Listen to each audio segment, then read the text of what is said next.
Kanda. Shut it off. Kanda. Shut it off! Evil dead burn का trailer आया और इसे मैंने घुमा घुमा कर जाने कितनी बार लपेट दिया। आई नो तुम्हें लगता होगा मुझे सुपर हीरो जॉनरा की मूवी सबसे ज्यादा पसंद है, एंड इट इज ट्रू, लेकिन मुझे हॉरर मूवीज भी उतनी ही पसंद है, बशर्ते उनमें एक्चुअल हॉरर हो, ना कि हॉन्टेड 3D का AI वाला हॉरर। मैं जब छोटा था तो हिम्मत करके क्लासिक इविल डेड मूवीज देखना स्टार्ट करता था और पैंट में मूत देता था और फिर बंद कर देता था। फिर जोश में आकर स्टार्ट, देखा, मूत दिया, फिर बंद। इविल डेड मूवीज मेरी टॉप फेवरेट हॉरर मूवीज में से रही हैं, क्योंकि इनमें वो क्लासिक हॉरर वाला एलिमेंट आज के मॉडर्न एरा में भी वैसे के वैसा ही बरकरार है। सो आज तुम्हें बताऊंगा इविल डेड बर्न के ट्रेलर के बारे में, लेकिन उससे पहले तुम्हें बताऊंगा इविल डेड यूनिवर्स के बारे में, हर वो चीज जो तुमने मिस कर दी है या तुम्हें पता नहीं है, इसका ओरिजिन, ये कहां से कहां तक जाता है, कब शुरू हुआ था।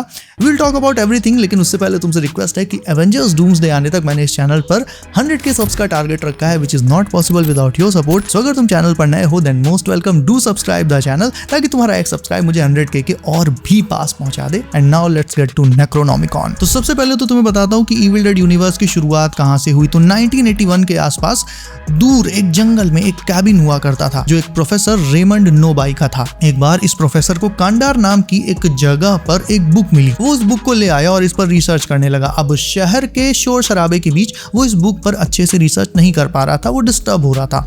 तो शांति से एकांत में इस बुक पर रिसर्च करने के लिए वो अपनी वाइफ के साथ इस बुक को लेकर जंगल के अपने उसी कैबिन में आ गया, जहां पर उसे डिस्टर्ब करने वाला कोई नहीं था। उस बुक का नाम था नेक्रोनॉमिकॉन, पूरा नाम नेक्रोनॉमिकॉन एक्स मॉर्टिस। ये बुक बनी हुई थी इंसानी स्किन से और इसमें इंक की जगह खून का इस्तेमाल किया गया था। ये नेक्रोनॉमिकॉन जो क्लासिक इविल डेड से लेकर मॉडर्न इविल डेड की सारी मूवीज में हमें दिखती रही है, यही बुक इविल डेड बर्न में भी रिटर्न मारेगी, ये हमें ट्रेलर में दिखाई गई है। प्रोफेसर ने उस बुक में लिखे टेक्स्ट को पढ़ा, उन्हें ट्रांसलेट करना शुरू किया, और जैसे हर एक रिसर्चर अपनी फाइंडिंग्स को रिकॉर्ड करता है, तो उस प्रोफेसर ने भी पुराने जमाने के टेप रिकॉर्डर में अपने उस बुक के जो ट्रांसलेशंस थे उन्हें रिकॉर्ड करना शुरू कर दिया। और यहीं पर उसने सबसे बड़ी गलती कर दी थी, क्योंकि उसे वो ट्रांसलेशंस रिकॉर्ड नहीं करने चाहिए थे। इस ट्रांसलेशन को रिकॉर्ड करने के दौरान प्रोफेसर ने अनजाने में वो स्पेल्स भी पढ़ दिए जो उस बुक में लिखे हुए थे, और वो स्पेल्स एक्चुअल में एक कैंडारियन डीमन, एक सोए हुए शैतान को जगाने का तरीका थे। प्रोफेसर को क्या पता था कि ट्रांसलेट करने के दौरान जब वो इन स्पेल्स को पढ़ेगा तो उससे वो कैंडारियन डीमन भी जाग जाएगा।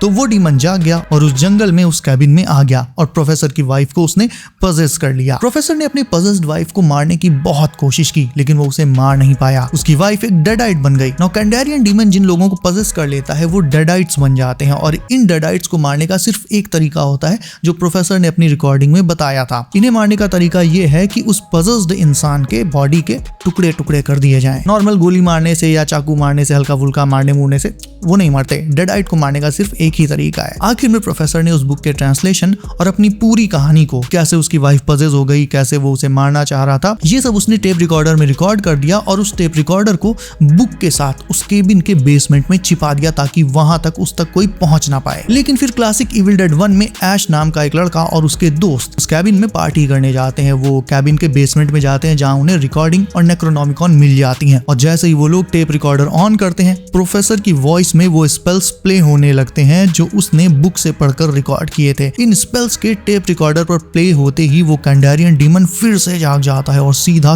कैबिन में आकर पहले ऐश की बहन को चपट लेता है, और उसके बाद एक एक करके उसके सारे दोस्तों को। ऐश इस पूरे इंसिडेंट में समहाउ सर्वाइव कर जाता है, लेकिन उसकी बहन, उसकी गर्लफ्रेंड लिंडा और उसके सारे दोस्त सब के सब मारे जाते हैं। As a matter of fact Ash उन्हें खुद मारता है, ताकि वो उन्हें खुद ना मार पाए। ऐश उनके टुकड़े टुकड़े कर देता है, जैसा कि प्रोफेसर ने अपनी रिकॉर्डिंग में बताया था। उसके बाद बारी आती है इविल डेड पार्ट 2 की। इविल डेड पार्ट 2 में भी ऐश उसी कैबिन में फंसा हुआ था, और कुछ टाइम बाद उस प्रोफेसर की बेटी एनी वहां पर अपने एक दोस्त के साथ आती है, उसी कैबिन में आती है अपने पेरेंट्स का पता लगाने के लिए कि आखिर वो इस कैबिन में जब आए थे रिसर्च करने तो आखिर गायब कहाँ हो गए। और एनी के पास नेक्रोनॉमिकॉन के कुछ मिसिंग पेजेस भी थे, जिन्हें वो अपने साथ लेकर आई थी। यहाँ आकर उसकी मुलाकात होती है ऐश से, जो उसे सारी बातें बताता है। पहले तो एनी को इन सब चीजों पर भरोसा नहीं होता, लेकिन वो जब अपनी आंखों से ये सब देख लेती है, डीमंस, पोजेशन, ये सब देख लेती है, तो उसे भी ऐश पर भरोसा हो जाता है। मूवी में एक पॉइंट पर एक बहुत फेमस आइकॉनिक आइकॉनिक सीन था जिसमें ऐश का इतना हाथ पॉजेस हो जाता है, ऐश उतने हाथ को काट देता है और वो सिर्फ इतना सा हाथ वो ऐश को मारने की कोशिश करता है। नाउ ये काफी ज्यादा आइकॉनिक सीन है, तुमने भी देख रखा होगा। नाउ पार्ट 2 के एंड में एनी धोखे से नेक्रोनोमिकॉन से स्पेल पढ़कर एक पोर्टल खोल देती है और ऐश भी उसी पोर्टल में चला जाता है अपनी कार के साथ और पहुंच जाता है पास्ट में यानी 1300 AD में। और यहीं से शुरुआत होती है Evil Dead 3 Army of Darkness की। नाउ ये थर्ड पार्ट हॉरर कम और कॉमेडी ज्यादा लगता है। ऐश 1300 AD में एक अनजान जगह पर पहुंच जाता है जहां का राजा और लोग उसे एक चोजन वन की तरह देखने लगते हैं। वो चोजन वन वो हीरो जो उन सारे लोगों को डेडाइट्स के कहर से बचाएगा। यस, वहां पर भी 1300 AD में भी डेडाइट्स बहुत ज्यादा आतंक मचा रहे होते हैं। और क्योंकि इविल डेड 1 और 2 में ऐश को डेडाइट से लड़ने और उन्हें मारने का अच्छा खासा एक्सपीरियंस हो चुका था, तो वो वहां पर उन लोगों के सामने कुछ एक डेडाइट्स को इजीली मार देता है, जिससे वो लोग इसीलिए एक्चुअल में उसे चोजन वन समझने लगते हैं कि ये वही बंदा है जो हमें डेडाइट्स से आजादी दिलाएगा। आखिर में ऐश वहां मौजूद सारे डेडाइट्स और उनकी आर्मी को मार देता है और भी काफी कुछ होता है मूवी में। और मूवी के एंड में एक पोशन पीकर वो वापस से अपने मॉडर्न टाइम में आ जाता है। और इन 3 पार्ट्स के बाद आई 2013 की आइकॉनिक इविल डेड, जिसमें लोग तो नए थे लेकिन नेक्रोनोमिकॉन वही थी। थोड़ी सी अपडेटेड भी थी क्योंकि इस नेक्रोनोमिकॉन के ऊपर वार्निंग लिखी थी कि इसे पढ़ा ना जाए और ऊपर कांटेदार वायर्स भी लगे थे ताकि इसे कोई खोल ना सके।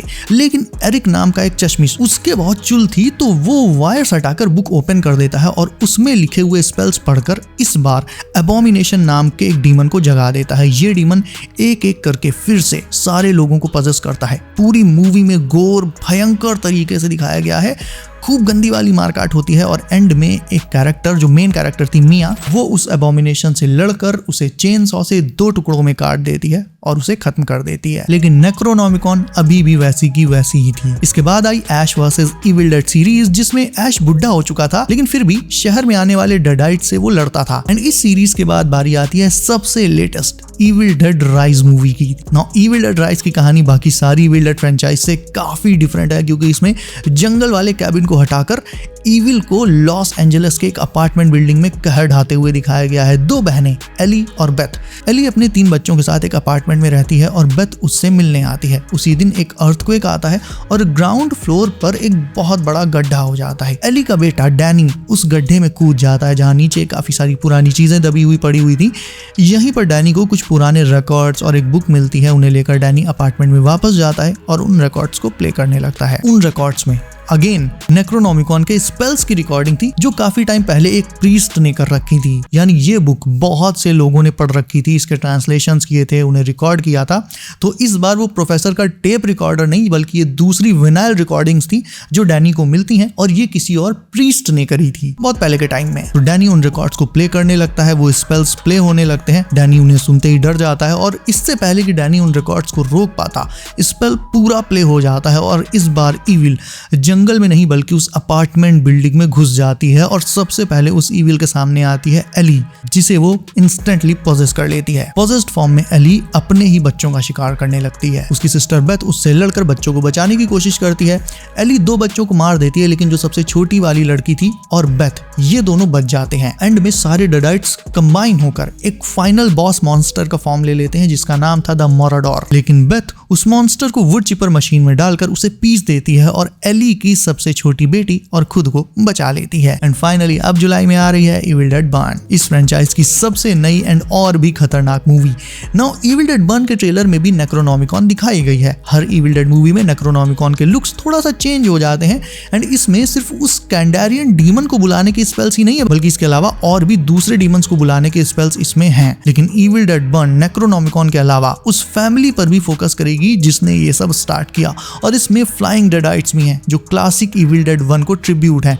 मूवी में गोर भर भर के हैं and the trailer is epic in itself. Now evil dead burn में जो फाइनल डीमन होगा वो कौन होगा, क्या होगा, इसे लेकर कुछ नहीं कहा जा सकता क्योंकि आज तक किसी भी इविल डेड मूवी के ट्रेलर में जो फाइनल डीमन होता है उसको रिवील नहीं किया गया and that is a really good thing, ताकि ये चीज एक एलिमेंट ऑफ सरप्राइज रहे और सीधा हमें मूवी में ही देखने को मिले। अगर ट्रेलर में ही फाइनल डीमन स्पॉइल हो जाएगा तो फिर मजा नहीं आएगा ना। And let me tell you कि इविल डेड 1 के भी सीक्वल इविल डेड रैथ का भी प्रोडक्शन शुरू हो चुका है। है, इवन काफी पहले ही शुरू हो गया था। जब शुरू हुआ था उस टाइम मैंने तुम्हें अपडेट में बताया भी था, यानी इसके अभी और भी मल्टीपल सीक्वल्स तुम्हें मिलने वाले हैं। ये फ्रेंचाइज भी मॉन्स्टरवर्स की तरह हर मूवी के साथ और भी इंप्रूव होती जा रही है and we will get, I don't know कितने सीक्वल्स मिलेंगे, बट हाँ अभी फिलहाल तो इविल डेड बर्न है, इसके बाद रैथ है और इसके बाद जैसे ही नेक्स्ट मूवी का अनाउंसमेंट होगा मैं बता दूंगा तुम्हें। सो तुम्हारी फेवरेट हॉरर मूवी कौन सी है ये अब तुम मुझे कमेंट करके बताओ। इसके अलावा वीडियो को अभी तक लाइक नहीं किया है तो उसे भी लाइक करके चैनल कर लो सब, नोटिफिकेशंस कॉल पर डालना बिल्कुल न भूलना ताकि आने वाली latest movie leaks and updates तुमसे कभी भी मिस ना हो। सो बी सेफ गाइस, अपना ख्याल रखिए आप। मेरा नाम है Himanshu and as always I will see you in next one.